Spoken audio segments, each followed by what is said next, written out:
Right. Shabbat Shalom, everybody. So in this video, I'm gonna talk about two things. I'm gonna talk about these two dreams that I had years ago when I was like maybe 20, 21 at the oldest. Um, and I'm gonna talk about familiar spirits. So the two dreams that I had was dreams of death. It was dreams of water and death, and I only told my mom. And I think I told my husband about these dreams. I don't know.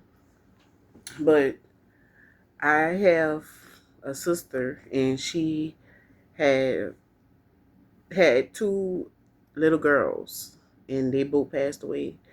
And they both had a hereditary disease called spinal muscular atrophy. But the first baby that she had, both of these children she had with a Gentile. We're not supposed to mix with them. But on the flip side, she had this baby, and me and my mama always had the baby. We always took care of her, and that my little baby, my little boo boo, and that's what I used to call call her. I think because I had two of them. I think I used to call her boo boo. I forgot. But that was my little sweetie pie. And I got pictures of her and my other little baby in here. But that's what I was looking at. I was looking at their pictures. So I had these dreams, and I always heard that if you dream about water, that water means death, right? So the baby, she passed away. She was 9 months. But about a month, maybe a few weeks before she passed, the first dream I had with she was I was holding her in my arms, right? And I live in New Orleans, and you know how we have the shotgun houses and stuff like that. Well, the house was kind of blowing apart, and we was in a storm. We was in a hurricane, and so I'm holding on to the baby, and I'm dodging like debris, and I'm running back and forth. The side of the house had done blew the roof, and the side of the house blew off, and basically it was just like what they call it, the frame. It was just the frame of the house basically, and I'm running back and forth, and I'm running back and forth, dodging debris, and I'm holding her. She looked normal in my hands. I'm holding her, and then the storm stopped. It got bright, like sunny, and we got on a school bus, right?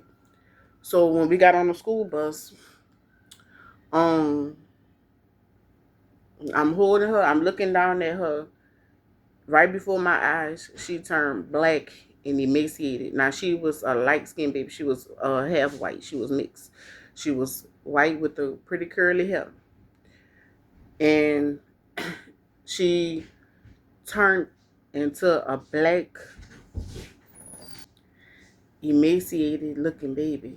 Like, you know how on them African commercials they show the little African baby, and the African baby is got the extended belly because it's starving, and you could see their ribs and stuff, and that's how she turned in my hand. And I'm like, oh, my baby is starving. She's hungry. That's what I'm thinking. And so I had a banana, and I started chewing the banana and trying to stuff it in her mouth because she couldn't chew. She was a baby. She didn't know how to chew. She couldn't chew because of the disease. And she basically, like, I can't remember if she crumbled or like what happened in a dream. But I remember that dream, right? So I woke up. I remember telling my mom about the dream. Maybe a week or two, maybe days later. I can't tell you the time frame later. I had another dream. Same baby. This the first baby that my sister had that passed away. She this time we was in the house. In the house, the house had upstairs and downstairs. it started flooding in the house. And I started looking for the baby because I'm like, where the baby at? Where she at? And I started looking for her, and I go down the stairs, and she's face down in the water. And I hurried up and snatched her up out of the water, and she wasn't, I don't think she was breathing, if I'm remembering right. I don't think she was breathing. And I don't remember the rest of that dream, if it had more to it or not, but that's what I remember. And it was significant because a few days or a few weeks later, the baby passed away, right? So around that time, after the baby passed away, I can't tell you the time frame, but maybe a month or two, I kept having dreams of the baby. And one dream that I remember, I hadn't seen the baby in about a month, after the funeral and stuff. Hadn't seen her. So I miss my little baby. I still miss her. Still think about her. But I miss my little baby. So I had a dream that I was holding her. She was a little older in the dream. But it was her. She was maybe 2 in the dream, something like that. And she was sitting up, just like a normal baby. And I was so happy to see her. I was giving her hugs and kisses and stuff. And I'm like, do you remember me? And she was like, and my family was in the room. And I started pointing at each one of my family members. And I'm like, you remember them? And she was like, never spoke a word. But she just was doing like that. Now, this is a baby that I'm talking to. In a dream, I was so happy to see her. And I woke up from that dream, and over the next month or so, a couple of months, it was a few months, over the next few months, I kept having dreams, and in the dream, something felt off. And like, it was an unsettling feeling.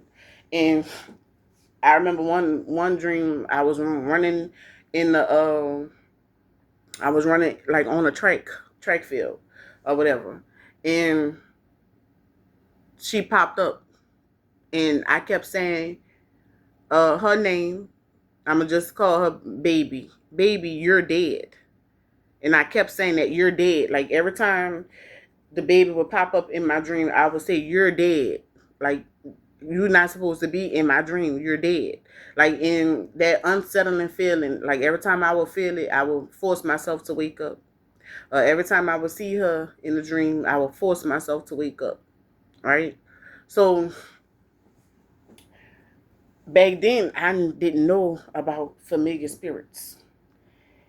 I didn't know that there were spirits that would act like they are family members. And some people see them physically, but I kept seeing that familiar spirit in my dream. The first time, it fooled me. The second time and every other time it tried to come in my dream, I was not fooled, and I could feel that something was off, like my discernment. So they mimic people, family members, friends. Some people see them physically. I seen it in a dream. And I could feel that something was off, like something wasn't right. It was a lot of times, if I have a dream in a demonic presence in my dream, I feel it before, like I could feel that sensation. And before it even show itself, I'll be able to feel it. And sometimes I can tell by something to be off about a person in the dream, and it'll show itself. But I wanted to make this video because I hear people always talking about how they seen their family members in a dream, or either their ancestors. And a lot of that stuff is familiar spirits. That's what that is. Now, why the Most High gave me those 2 dreams, basically signaling that my baby, my little baby, was about to die. That was my niece, was about to pass away. I don't know. I always have all kind of dreams. So I didn't have any dreams when my other little baby, when her other baby passed away. She was, I think, 7 months. The first baby was 9 months. I think she was 7 months when she passed away. But I I said, and I feel bad for even saying it, but I remember speaking to my friend about it, and I was like, that baby gonna suffer because she shouldn't have had that baby, knowing that the baby was gonna be sick, gonna be born sick. The Most High is gonna make that baby suffer, something like that. I was saying. And I felt like I spoke that into existence because my little baby did suffer for a while because her parents wouldn't let her go. One of her lungs collapsed, and instead of just letting her pass away, they kept reviving her and prolonging what we already knew was gonna happen. And I'm still kind of upset about that because I remember the day we went seeing her, she she uh looked so sad, like, because we couldn't pick her up or nothing. She was hooked up to tubes and stuff. And I feel like I kind of spoke that into existence, not realizing words have power. And I didn't know that back then. And I kind of knew it, but I felt that in my spirit that she was going to suffer. And if y'all, never heard of that disease, y'all look it up. I'm gonna have to put trigger warning in this video. I didn't think about that, but I'm gonna put trigger warning in the title so people don't be triggered. And hopefully this video don't get banned. This is for educational purposes, educating people on these things. So I'm gonna read something that I pulled up on Google about familiar spirits. It says, in some belief systems, particularly within certain Christian denominations, you're not no Christian, but still, a malevolent entity known as a familiar spirit is believed to be able to mimic the voice, appearance, and characteristics of a deceased loved one. The goal of such entity is said to be deception and to gain the trust of a living family member. Signs associated with the mimicking spirits often includes mimicking a loved one. They may impersonate a deceased person to establish a false sense of trust. It may know personal details that only the deceased would know. Feeding on fear. The spirit may use its imitation to provoke fear, which it can then feed on to gain power. Malevolent intentions. Despite the benevolent seeming initial appearance, the spirit's true harmful nature is said to eventually become clear. A discomfort or negativity.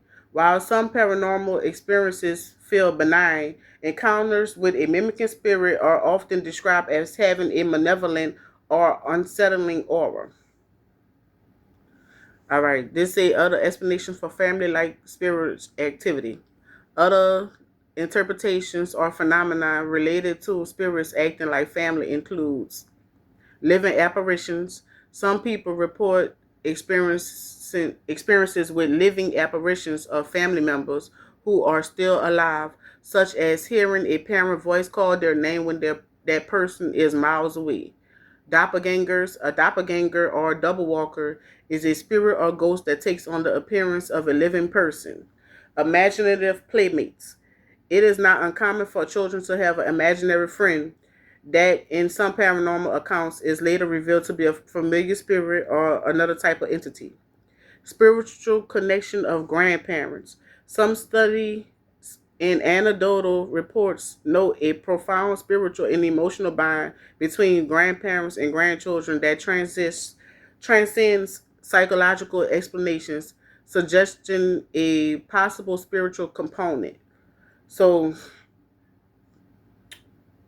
I'm gonna have to reread the Testament of Solomon to see if it talks about that, because I know the Testament of Solomon talks about all them different entities and demonic spirits and stuff. But like our people in general, not just our people in general are fooled by these things.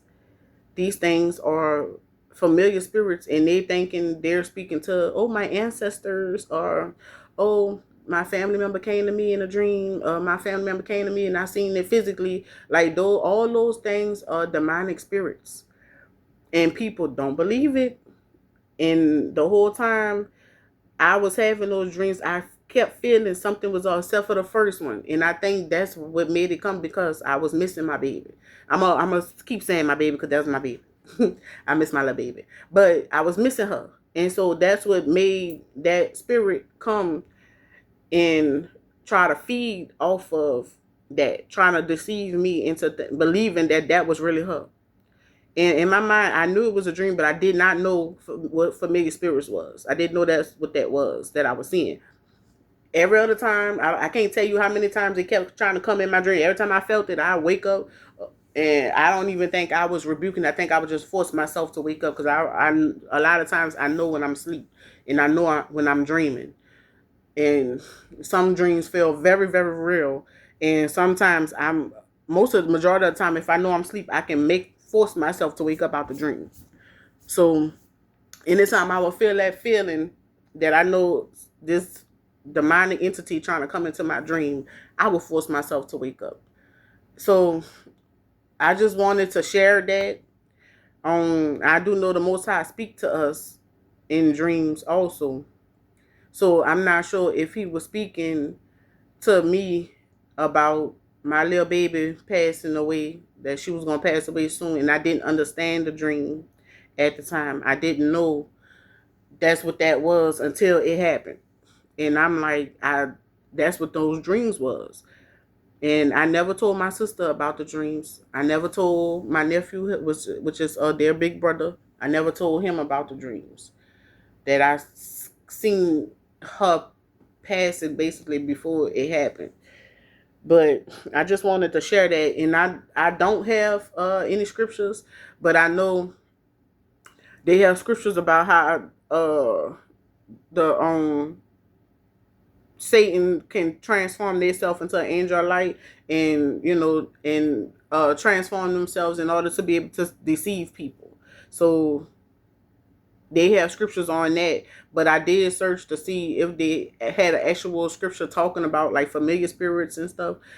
Everything that popped up was like basically the people, necromancy and witchcraft and the wizards and stuff like that, not to go with them, and that they gonna be cut off if they are doing those things, or if you go and do those things. So I don't know, I don't think it explicitly, I probably say that wrong, talks about what I just spoke about for these spirits and stuff. If it do, y'all can share the scripture on it. But I just want people to know that, and most of us that are in the truth and awakened to the Most High, whatever, and some Christians, we know what it is. But this is for people who don't know. I just wanted to share that. All right. I'm probably gonna put out some more videos today. I don't know, but shalom, y'all.